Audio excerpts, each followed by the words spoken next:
नाम शेखुल आलम सबरिया मदरसा, जगह लखनऊ यूपी। हम मौजूद है इस मदरसे में जहां पर आप देखेंगे जिस तरीके से मदरसे की तालीम चल रही है। यहाँ पर जो बच्चे आते हैं वो अपनी तालीम को पूरा कर रहे हैं, लेकिन इसके साथ ही साथ एक सवाल दूसरी तरफ ये खड़ा हो रहा है कि क्या मदरसों का सर्वे कराया जा रहा है तो इस पर क्या जो धर्मगुरुओं को आपत्ति है वो कितनी जायज है। मदरसे में हम पहुंचे तो कई छात्र पढ़ाई कर रहे थे। यहीं पर हमारी मुलाकात मौलाना इश्तियाक अहमद कादरी से हुई। मदरसा संचालक इश्तियाक ने सर्वे को लेकर हमसे एक बड़ी बात कही। ने अगर मुनासिब नीयत के लिए है, सही नीयत के साथ में है तो वेलकम है, क्योंकि मदारिस पहले से ही बहुत सी परेशानियों के अंदर घिरे हुए हैं। 16,500 मदारिस में सिर्फ 500 कुछ मदरसे हैं जो गवर्नमेंट फंडेड हैं। बाकी 16,000 मदरसे वो आप जैसे लोगों के चंदे चुटकी से ही चलते हैं। उनके पास पाने के लिए तो है मगर खोने के लिए कुछ नहीं है। अब और कुछ नहीं खो सकते हैं। निगाह से क्यों देखा जाता है मदरसे को, और सरकार कह रही है कि हम केवल आंकड़ा जुटा रहे हैं, हमारी कोई और नियत नहीं है, लेकिन सवाल तमाम धर्मगुरु तमाम मौलाना कर रहे हैं। आज जमीयत की बैठक भी इसको लेकर। असल में हमारे जो माजी के तजर्बात रहे, अनुभव रहा, वो अच्छा नहीं रहा हुकूमत को लेकर के। हुकूमत के बहुत से काम अच्छे भी हैं, नो डाउट। मौलाना इश्तियाक अहमद कादरी ने कहा कि अगर सर्वे के पीछे नियत ठीक है तो उसका स्वागत है, लेकिन मदरसों पर सरकार की कथनी और करनी में बड़ा फर्क है। घटनाएं कहां पर नहीं है। अभी मैं इससे पहले भी आपके ही थ्रू, मीडिया के थ्रू कह चुका हूं, अभी कितने कोचिंग सेंटर्स ऐसे हैं जहां पर बच्चों को बिल्कुल जानवर से बदतर तरीके से पीटा गया है, वहां पर कोई कार्रवाई नहीं हुई है। तमाम तरह के स्कूल हैं, बच्चों को पानी पीने के नाम पर मार डाला जाता है कि आप दलित है, पानी नहीं पी सकते हैं। कोई सर्वे नहीं हो रहा है। मदरसे जो देश की आजादी में अहम योगदान दिए हैं, समाज को शिक्षित करने में अहम योगदान दे रहे हैं, उन पर सर्वे क्यों? किसी का सर्वे? और जो सर्वे ऑलरेडी पहले 16,000 हो चुका है, वो 16,000 के टीचर्स, हमारे प्रधानमंत्री जी का ये वादा रहा कि हम चाहते हैं, और दावा भी था कि हम चाहते हैं कि एक हाथ में कुरान दे, एक हाथ में लैपटॉप दे। तो लैपटॉप, कुरान तो मौलवी देगा, लेकिन लैपटॉप कौन देगा? लैपटॉप वो साइंस का टीचर देगा। हमारे यहाँ जो आधुनिकीकरण के नाम पर साइंस टीचर रखे गए थे, वो कुछ हुआ ही नहीं। उनका तो कुछ हुआ नहीं आज तक। तो पहले आप उनके बारे में कुछ सोचते। मतलब ये कि अगर सर्वे के पीछे नीति और नियत ठीक है तो कोई बात नहीं है, अगर सर्वे के पीछे मंशा गलत है तो ये ठीक नहीं है। हमने मदरसे में पढ़ने वाले छात्रों से बात की, सुनिए उनका क्या कहना है। यहाँ 4 साल से पढ़ रहा हूँ। यहाँ की तालीम से आप खुश हैं? जो आपको बताया जाता है? जी बिल्कुल खुश है। यहाँ हमारे वहाँ सिर्फ इस्लामी तालीम ही नहीं बल्कि दुनियावी भी जिस चीज की जरूरत इस दौर में है वो तालीम दी जा रही है। बेहतर लग रही है? जी बहुत बेहतर लग रही है। जी आपको भी ये लगता है? जी बेहतर है। जी कोई तकलीफ नहीं। नाम दारुल अशाद मदरसा, जगह बाराबंकी यूपी। यहाँ पर मदरसों में जो बच्चे आते हैं वो पढ़ रहे हैं, उनकी कक्षाएं चल रही हैं।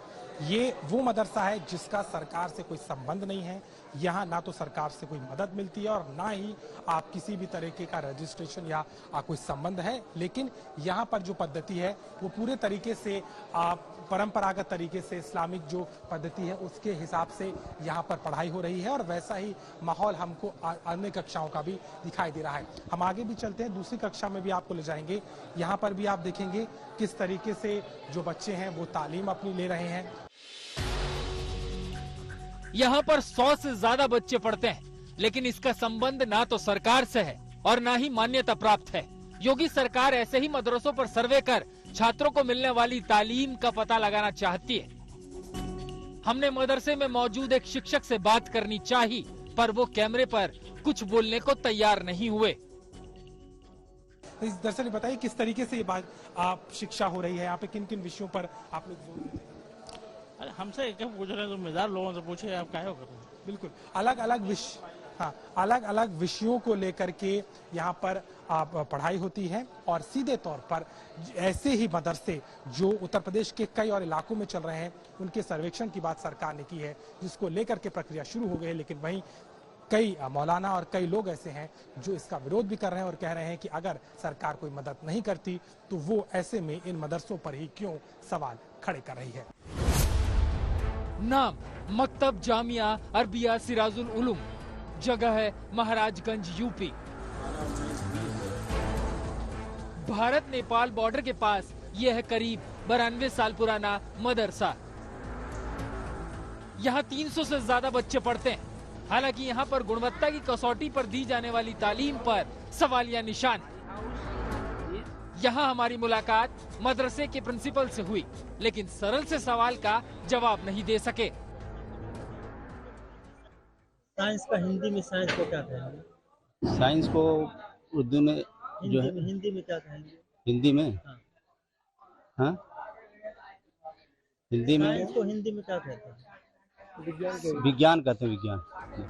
एक और टीचर से हमारी मुलाकात हुई। बच्चों को तालीम देने वाले शिक्षक मकबूल तो देश के प्रधानमंत्री का नाम तक नहीं जानते। यूपी के मुख्यमंत्री का क्या नाम है? उत्तर प्रदेश के मुख्यमंत्री आदित्यनाथ। प्रधानमंत्री का क्या नाम है? मनमोहन सिंह। कौन है प्रधानमंत्री? प्रधानमंत्री कौन है देश के? नहीं पता। तो बताइए महाराज इनके जिलाधिकारी का क्या नाम है? इस वक्त तो नहीं, मैंने पहले मदरसे में पढ़ने वाले बच्चों से हमने बात की। सुनिए तालीम का स्तर क्या है। हमारे देश का राष्ट्रीय पक्षी कौन है? नहीं याद है? हमारे देश का राष्ट्रीय गान क्या है? राष्ट्रीय गान क्या है? हमारे देश का राष्ट्रीय पशु कौन? नहीं याद है? क्या पढ़ाया जाता है आपके स्कूल में? अच्छी बात यह है कि छात्रा को गणित का पहाड़ा याद है। 6 का पहाड़ा सुनाओ। 6 7 12 6 18 6 24 6 32 6 7 36 6 7 42 6 48। स्कूल में ये बताया जाता है बेटा देश के प्रधानमंत्री का क्या नाम है? लेकिन देश के प्रधानमंत्री और सूबे के मुख्यमंत्री का नाम नहीं पता है। स्कूल में ये बताया जाता है बेटा देश के प्रधानमंत्री का क्या नाम है? हाँ। क्या नाम है? नहीं याद है। और मुख्यमंत्री का नाम पता है? उत्तर प्रदेश के मुख्यमंत्री का नाम? एक और छात्रा से हमारी बात हुई। मदरसे में पढ़ने वाली ये बच्ची सरल सवालों का जवाब नहीं दे सकी। क्या नाम है हमारे देश के राष्ट्रीय पशु का? नहीं याद है। संडे का स्पेलिंग बताओ बेटा।